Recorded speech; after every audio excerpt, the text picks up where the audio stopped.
ಏಕಾಂತದಲ್ಲಿ ಇದ್ದ ಪ್ರೇಮಿಗಳಿಗೆ ಯುವಕನಿಂದ ಕಿರಿಕಿರಿ, ರೊಚ್ಚಿಗೆದ್ದ ಪ್ರೇಮಿಗಳಿಂದ ಯುವಕನಿಗೆ ಗೂಸ. ಕಬ್ಬನ್ ಪಾರ್ಕ್ನಲ್ಲಿ ನಡೆದ ಘಟನೆ. ಪಾರ್ಕ್ನಲ್ಲಿ ಸುತ್ತಾಡುತ್ತಿದ್ದ ಯುವಕ ಹಾಗೂ ಆತನ ಸ್ನೇಹಿತ. ಈ ವೇಳೆ ಪಾರ್ಕ್ನಲ್ಲಿ ಕಂಡ ಪ್ರೇಮಿಗಳಿಗೆ ಕಿರಿಕಿರಿ. ಮರದ ಕೆಳಗಡೆ ಏಕಾಂತವಾಗಿದ್ದ ಪ್ರೇಮಿಗಳ ಬಳಿ ಹೋಗಿ ಕಿರಿಕಿರಿ. ಪಾರ್ಕ್ನಲ್ಲಿ ಏಕಾಂತವಾಗಿದ್ದವರ ಹೋಗುವಂತೆ ಸೂಚನೆ. ಯುವಕನ ಮಾತಿನಿಂದ ಒಂದಷ್ಟು ಪ್ರೇಮಿಗಳು ಹೋಗಿದ್ದಾರೆ.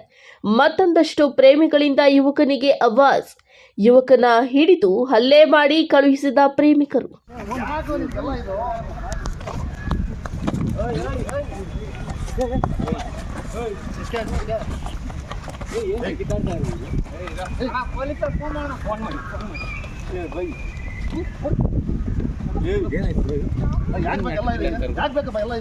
ಏನಾಯ್ತು?